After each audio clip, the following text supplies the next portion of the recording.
द्रौपदी ने ये पूछा, क्या कष्ट क्या है, क्या तकलीफ है स्वामी, मुझे बताइए,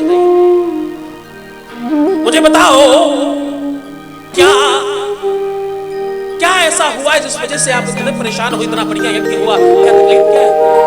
बहुत पूछने पर अर्जुन ने विनम्रता से कहा, देवी हमारी यज्ञ पूरी नहीं हो सकती, हमारी यज्ञ में अब हमें वो लाभ प्राप्त नहीं होगा जिसके लिए हमने यज्ञ किया, देवी हमारी यज्ञ अधूरी रहेगी।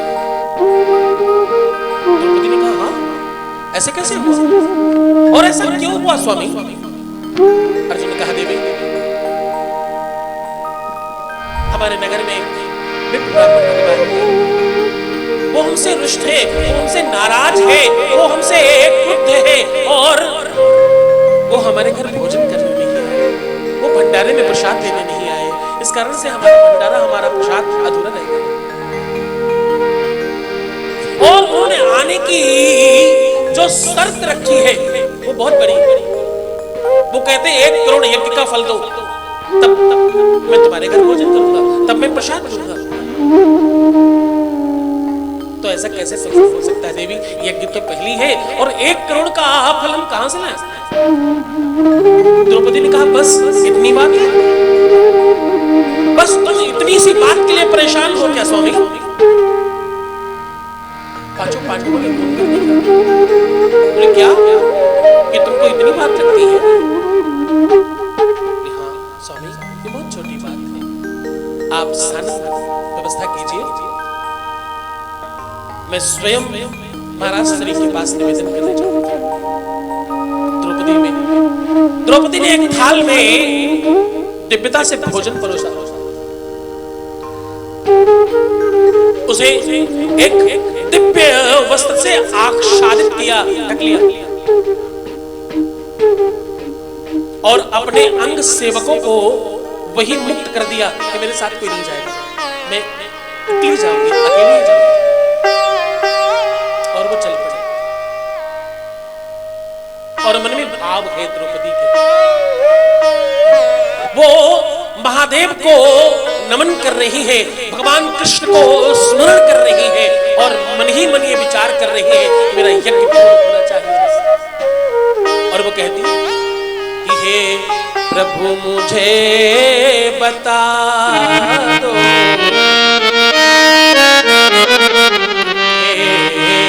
प्रभु मुझे बता दो, चरणों में कैसे आऊं। वो कहती है परमात्मा अगर इस धरा पर नहीं है तो मुझे लगता है कि ब्राह्मण के लिए से क्यों कि दैवाधीनम जगत सर्वे और मंत्रा दीना च देवता ते मंत्रा ब्राह्मणाधीना। वो कहती तस्मात् ब्राह्मण देवता कैसे होते हैं? तो प्रभु चरणों में कैसे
और वो पूरे भाव के साथ ब्राह्मण भगवान के द्वार पर पहुंचे। द्वार खटखटाया, अंदर प्रवेश किया और ब्राह्मण को प्रणाम किया। देव, मैं आपके चरणों में निवेदन कर रही हूं, आपको प्रणाम करने आई हूं और यज्ञ का प्रसाद लेकर आई हूं आपके लिए। देव, इसे स्वीकार कर मुझ अबला पर कृपा कीजिए, मैं आपकी बेटी हूं ना, भगवान इसे स्वीकार करें। अच्छा, तो बाबा ने कहा, ओ अब तुम आई हो, तुमने सुना नहीं ना तुम्हारे पतियों को मैंने क्या कहा है? मैंने उनको कहा है 1 करोड़ यज्ञ का फल दे जाओ,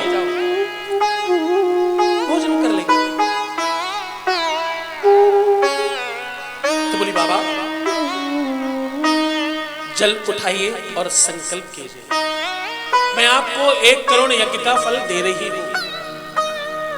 बोले अरे बावली हो गई है क्या? 1 करोड़ यज्ञ का फल मुझे दे रही है, तेरी अभी पहली यज्ञ संपन्न हुई नहीं है बिटिया, दूसरा एक यज्ञ पूरा न हो जाए दूसरा कैसे होगा? और तो 500 नहीं, 1000 यज्ञ नहीं, 1 करोड़ यज्ञ का फल मुझे दे रही है, कैसा कैसा होगा? द्रौपदी ने कहा बाबा आप संकल्प कीजिए, आप सत्य महात्मा हैं, मैं आपके सामने खड़े होकर के गलत बात नहीं करूंगा, मैं कुलीन, मैं सबला, अगर नहीं आप मानते तो मैं अबला भी नहीं हूं, मैं आपकी लाडली हूं।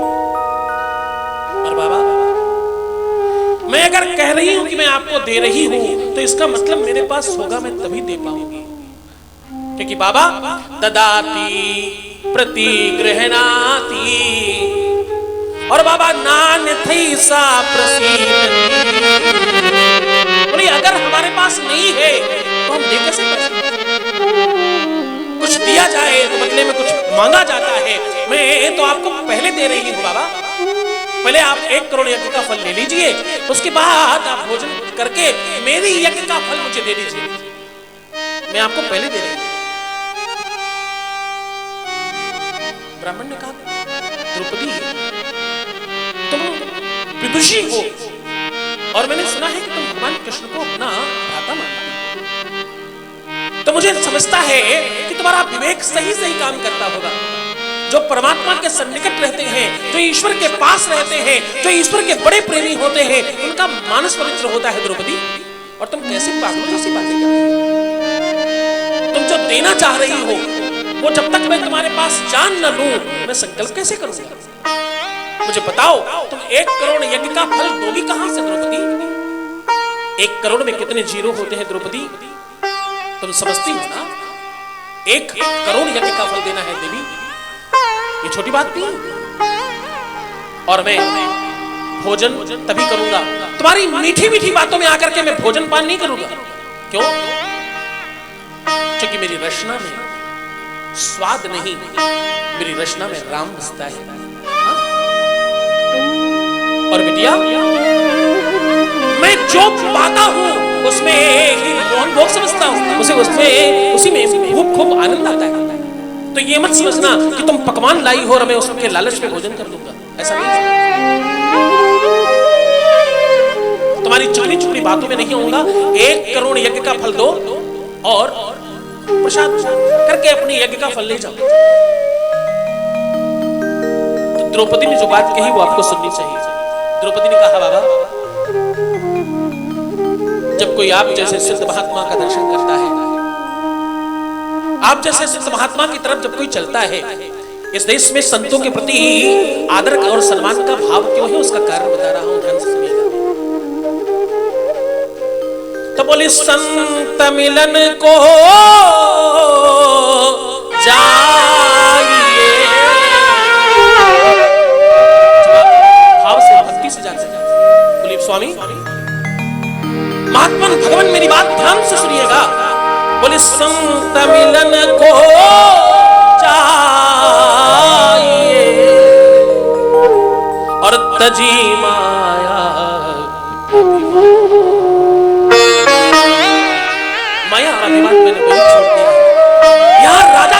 कोई राजा की पत्नी नहीं आई है महादेव। हे भगवान, यहाँ पर एक लाडली और एक बेटी और एक पत्नी है। तो बोले संत मिलन को चाहिए और तजी माया, और फिर जो पग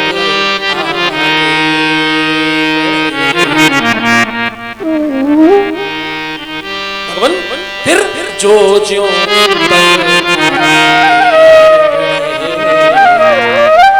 कोटिन एक एक कदम में एक एक करोड़ यज्ञ का फल प्राप्त किया है अभी अभी, इसलिए आपको दे रही है। बस ब्राह्मण ने द्रौपदी की तरफ देखा और दोनों हाथ जोड़कर खड़ा हो गया वो ब्राह्मण। उसने कहा, देवी तुम्हारी जैसी लाडलियों को प्रणाम है, तुम्हारी जैसी बेटियों को नमन है, और तुम्हारी जैसी पत्नियों को बारंबार नमन है। तुम जब तक हो इस धरा में तब तक कोई हार सकता नहीं है। लाओ बिटिया, मैं पहले भोजन करूंगा, उसके बाद तुमसे संकल्प करवाऊंगा। बाबा ने सानंद बैठकर भोजन किया। द्रौपदी ने खूब सानंद भोजन करवाया और 5 पांडवों का यज्ञ संपन्न हुआ। तो संपन्नता भक्ति है और भक्ति प्रेम है और प्रेम तुम्हारा परिचय है। बेटियां, इस देश में प्रेम, वात्सल्य और ममता का प्रतीक है।